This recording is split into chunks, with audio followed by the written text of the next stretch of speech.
Have you ever witnessed a moment where time seemed to stop? When laughter turned into silence and a forgotten truth rose from the shadows. In a quiet town, inside a busy bank, an old man walked in one afternoon and everything changed. The sun hung low over Rockview, casting long golden shadows on the quiet streets. It was just another peaceful afternoon in the small town. Nothing unusual ever happened here, or so everyone thought. At exactly 3:15 p.m., the glass doors of Chase Bank creaked open. In walked a man who didn't seem to belong. He was old, very old. His clothes were worn, his shoes barely holding together, and over one shoulder he carried a large, tattered sack made of rough cloth. People barely noticed him at first. The few customers inside the bank glanced at him and went back to their phones or paperwork. The staff behind the counters exchanged amused glances. He looked like someone asking for spare change, not someone making a deposit. But then the old man stopped in the center of the bank lobby. He lifted his head slowly, revealing sharp eyes beneath the brim of a faded cap.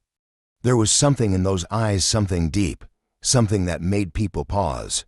In a calm but clear voice, the old man said, "This bank belongs to me." At first, there was silence, then came a few chuckles. One customer laughed out loud. A security guard, a broad man with a badge reading Stephen, began walking toward him. "All right, sir," Stephen said with a forced smile. "Maybe you should sit down. We can call someone to help." But the old man didn't move. Instead, he slowly dropped the heavy sack to the marble floor with a loud thud. The sound echoed through the bank and silenced every whisper. Then he spoke again, firmer this time. "I am not confused. I built this bank." The branch manager, a polished man in a gray suit named Thomas Temp, stepped forward. He smiled gently, trying to stay polite. "Sir, I'm afraid that's not possible." "Do you even have an account here?" The old man tilted his head. "Account? Son, my name is on the very walls of this building. I built this bank with my own two hands." Someone laughed nervously. Another person scoffed. But Stephen moved closer, his expression changing. "Sir, I'm going to have to ask you to show us what's in the bag." The old man smiled, but it wasn't a happy smile.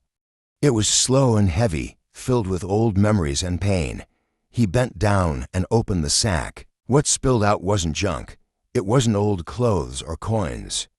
It was stacks of faded banknotes, bundled together with paper bands stamped with a long-lost logo, the original Chase Bank emblem from over 50 years ago.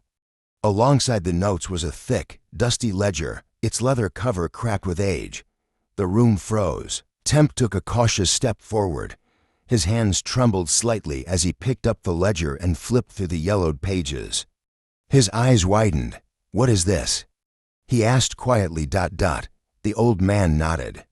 "Proof. My name is in that book." Temp paused on one page, reading the name aloud in disbelief. C.K. Kirby. A gasp escaped from a woman near the counter.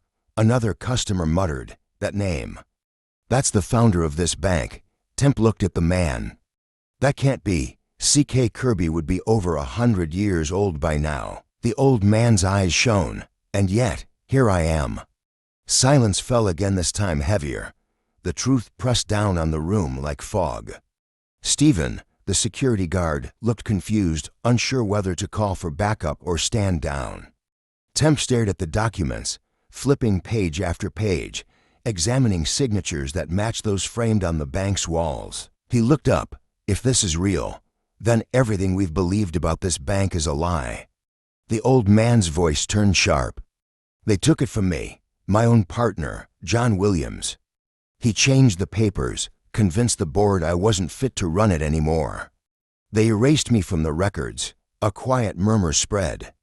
This wasn't just a claim, it was history unraveling in real time. "I tried to fight," Kirby continued, "for years, but nobody listened. They wanted me gone, so I disappeared." "And now you're back?" Temp asked. "Yes," the old man said, his voice calm. "I've returned to take back what's mine." Stephen shifted uncomfortably. "Sir, I'll need to ask you." Before he could finish, Kirby reached into his sack again. People tensed. Steven's hand moved to his belt. But instead of a weapon, Kirby pulled out another stack this time. Papers. Legal documents, stamped, signed, dated ... Temp took them with shaky hands. His eyes moved quickly across the pages. His expression grew pale. "Oh my God," he whispered ... "What is it?" Steven asked. "These documents show he never sold the bank," Temp said. A stunned silence followed. Kirby nodded slowly. "That's right." Temp turned to the wall behind him where framed certificates hung, certificates bearing the name Matt and Sons, the family that had claimed ownership for generations. "If these documents are real," he said slowly, "then this bank was stolen from you." Kirby took a deep breath. "I spent my whole life trying to prove it." Temp looked up, eyes wide with realization. "If this is true, then you are still the rightful owner." The workers who had once laughed now stood still. The customers who had ignored him clutched their belongings tightly. The air had changed. Time slowed. Outside, the world continued. Cars passed. People walked by. But inside the bank, a long-hidden truth had finally come to light. Kirby bent down and picked up one of the faded notes, running his fingers over the worn paper. He had once held power, wealth, and trust, all taken from him. Now, he stood tall not as a joke, but as a man carrying decades of truth on his shoulders. Temp's voice broke the silence. This changes everything." He looked at the documents in his hand. His throat tightened. A choice now lay before them: hide the truth and protect the false legacy, or do what was right. Suddenly, something unexpected happened. A young bank teller stepped forward. She bent down, picked up one of Kirby's old banknotes, and placed it gently on the counter, almost like an offering. Then another teller joined her, and then another. One by one, they stepped forward, placing Kirby's past, his legacy, on the counter.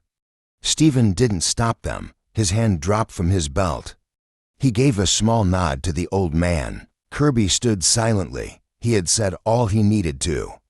He had waited his whole life for this moment, not just to speak, but to be heard. Temp finally looked at him. "This isn't over," he said quietly. "No," Kirby replied, "but it has begun." He turned and walked slowly toward the exit. He didn't look back. He didn't need to. For the first time in decades, he had won. As the sun dipped below the horizon in Rockview, a new chapter began for Chase Bank, one built not on lies, but on truth, justice, and the courage of one forgotten man who refused to stay silent. If this story touched your heart, sparked your curiosity, or challenged your view of the past, then join us.